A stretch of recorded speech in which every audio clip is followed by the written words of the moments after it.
Gente, super contente de iniciar esse novo projeto. Era um projeto que eu tinha vontade de fazer há muito tempo e finalmente encontrei o Fernando e em parceria com ele vamos estar fazendo uma minissérie de vídeos para descomplicar a arte. Para você que vai viajar para a Itália, esses vídeos vão ser imperdíveis. Não deixe de ver todos para você conhecer realmente a história por trás de cada belíssima e maravilhosa atração da nossa amada Itália. Fernando, com você! Olá pessoal, tudo bem? Eu me chamo Fernando Caiafa, sou historiador, professor de História da Arte e estou aqui para te convidar para esse novo e grande projeto. A partir de hoje, nós vamos nos encontrar, antes arte do que nunca e viajando para a Itália, para fazermos um grande passeio, uma grande viagem, um grande mergulho na arte italiana. Vamos discutir um pouco, conversar, analisar alguns dos monumentos mais impressionantes da arquitetura italiana, vamos passear por algumas das suas obras de arte mais famosas, enfim, um grande passeio, uma grande viagem, antes arte do que nunca e viajando para a Itália. Para começar, vamos falar um pouquinho do Panteão. E por que falar do Panteão Romano? Porque o Panteão Romano é, até hoje, o único monumento da época do Império Romano que ainda está em funcionamento. É claro que ele não tem mais a sua função original desde o século VII d.C. O Panteão foi transformado, e assim o é até hoje, em uma igreja católica. Sim, ocorrem missas ali regularmente e outras cerimônias católicas. Mas o Panteão já desempenhou outras funções muito importantes na história do Império Romano. Aliás, esse edifício que existe hoje na Praça do Panteão, na Praça della Rotonda, como é conhecida, ele é o terceiro edifício construído neste mesmo lugar. Acredita-se que apenas a fachada em estilo grego clássico ela é original. De qualquer maneira, mesmo sendo o terceiro edifício nesse mesmo local, ele data do século I depois de Cristo. O original teria sido construído no século I antes de Cristo. De qualquer maneira, ele é construído num momento particularmente muito importante da história romana, que é o início do Império Romano, a época do imperador Caio Otávio Augusto, e ele teria sido idealizado por um senador romano, o Marco Vespasiano Agripa. Por isso a palavra Agripa ela aparece em vários lugares da construção. Bom, mas o que significava o Panteão? A palavra Panteão, ela vem do grego, depois ela é adaptada para o latim e basicamente quer dizer pan, todos, theon, tel, Deus, ou seja, um local dedicado a todos os deuses. É importante lembrar que a religião romana era uma religião politeísta. Aliás, esse foi um instrumento muito importante de dominação do Império Romano sobre diferentes povos conquistados. Os romanos não tinham problema algum em agregar divindades dos povos dominados. Inclusive, isso ajudava os povos dominados a, de certo modo, aceitarem essa dominação romana, porque afinal teriam seus deuses incorporados ao panteão romano. Acredita-se que antigamente o panteão ele estava repleto de diferentes imagens das diferentes divindades romanas, inclusive algumas outras divindades que não eram originalmente romanas e que foram sendo incorporadas a este espaço. Há inclusive no panteão um espaço vazio, um nicho vazio, onde se lê a inscrição ao Deus esquecido. Dizia-se que esse espaço ele ficava sempre aberto e vazio para indicar que Roma estava disposta sempre a agregar outras divindades ao seu panteão de deuses. Só por isso esse lugar já seria absolutamente importante por conta da sua sacralidade. Mas em termos arquitetônicos ele é ainda mais fantástico. A fachada do panteão, como eu disse, ela é toda em estilo grego. Acredita-se que inclusive essas colunas elas foram levadas do Egito para Roma, embora no Egito, mas era um estilo grego. E o próprio frontão do Panteão também é muito característico dos antigos templos gregos. Mas quando você observa a parte de trás do Panteão, vamos dizer assim, para quem está de frente, você observa uma área arredondada. A planta do Panteão, ela é uma planta circular. Aliás, é uma planta circular perfeita.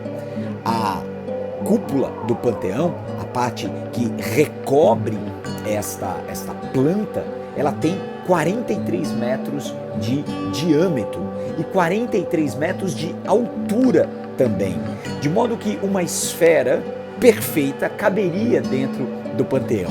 Então, essa preocupação com medidas exatas, com racionalidade, com proporcionalidade, com simetria, são características da arte grega que serão absorvidas pela arte romana.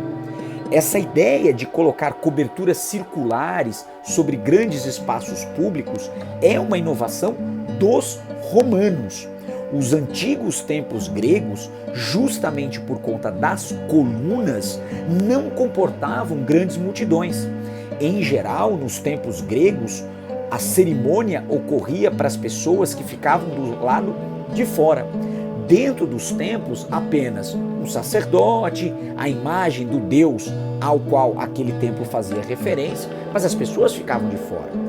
Essa será uma solução adotada pelos romanos, ou seja, eliminar as colunas do interior do edifício e cobri-lo com esse tipo de estrutura, com essa cúpula, que no caso do Panteão é a maior estrutura em forma de cúpula com cimento não armado, que seria a utilização do aço, que obviamente nem existia naquela época, mas seria a maior cúpula não sustentada de todo o mundo. Então, imaginem o desafio do ponto de vista arquitetônico, do ponto de vista da engenharia, para sustentar esta pesadíssima cúpula. Um dos segredos da construção do Panteão para que tamanha cúpula com tal peso permanecesse ali é a utilização de materiais de diferentes densidades. Conforme esta cúpula vai ficando, mais ao alto, os materiais, as pedras utilizadas eram mais porosas, portanto eram mais leves. Esse tipo de recurso dá aí, claro, à estrutura como um todo um pouco mais de leveza. As próprias paredes do Panteão que sustentam essa cúpula também seguem esse mesmo formato. A base é mais grossa, com pedras mais resistentes, e conforme a estrutura vai subindo, essas pedras vão ficando mais leves e mais porosas. Esse é um recurso muito usado pelos romanos nas suas construções, de modo que essa cúpula permite, portanto, a existência desse grande espaço aberto. Uma outra solução muito interessante da engenharia romana foi no que tange a questão da iluminação. Existem apenas duas entradas de luz no Panteão. A porta de entrada, que é original, com mais de 7 metros de altura, e o chamado óculo. Óculo é a abertura que fica no alto desta cúpula, que naturalmente permite a entrada de luz, e de acordo com a movimentação do Sol, era possível identificar, com essa projeção de luz para o interior, até mesmo em que horário do dia se está ali naquele momento. Então era um recurso da engenharia romana muito interessante. Claro que a pergunta que sempre fazem é: puxa, mas não chove lá dentro? Eventualmente sim. Acredita-se que antigamente a grande quantidade de velas que era colocada no interior do Panteão criava uma temperatura um tanto quanto quente, que diminuía a incidência de umidade e da eventual entrada de chuva, Claro que dependendo da chuva assim, muito forte, vai chover lá dentro mesmo, não tem como. Mas porque o calor não seria capaz de sublimar toda essa água que entraria pelo óculo. Mas se sabe que existem estruturas que permitem o escoamento dessa água para que ela não se acumule no chão. Se você andar pelo Panteão, cujo piso é original, acho isso sempre muito interessante, caminhar por lugares onde grandes imperadores, grandes personalidades do mundo romano também caminharam, Mas você vai observar que existem ralos, que existem áreas de escoamento de água, o piso é até levemente inclinado para o centro para que isso não ocorra. Então até nisso os romanos também pensaram. Outras características que são muito interessantes do Panteão é a sua utilização ao longo do tempo. Quando Roma se torna cristã, efetivamente todas aquelas imagens de divindades teriam sido retiradas de lá. Aliás, o Panteão foi muito dilapidado, Acredita-se que as estruturas de bronze que existiam dentro do Panteão, ou mesmo os mármores que cobriam a fachada do Pânteon e do frontão foram retiradas dali e levadas para outras construções, para outros locais. Mas no que tange às imagens das divindades, elas foram substituídas por imagens católicas. Então você tem dentro do Pânteon, hoje, apenas referências imagéticas católicas. Tudo bem, a gente até poderia discutir que muitas dessas imagens de santos católicos são apropriações de antigas divindades romanas. Dá para falar também um pouco sobre isso. E o Pânteon também guarda hoje túmulos de personalidades importantes da história da Itália e da própria história da arte, como por exemplo Rafael, o túmulo de Rafael Sanzio está no Pânteon, de antigos reis romanos como Vítor Emanuel, antigos reis italianos, perdão, como o próprio Vítor Emanuel, enfim. Então o Pânteon hoje ele é um edifício que não só representa todo este passado, por assim dizer, ainda vivo do Império Romano, até porque, como eu disse no começo, ele está em uso, ele está em funcionamento.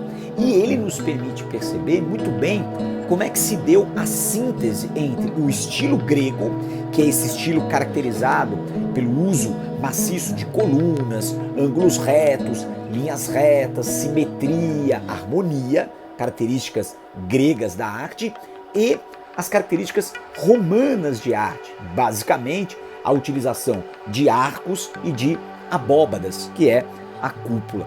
Então o Pânteon é este monumento, este edifício arquitetônico que nos permite perceber como se deu esta síntese, esse encontro da cultura grega com a cultura romana, daí resultando o que hoje a gente convencionou chamar de cultura clássica.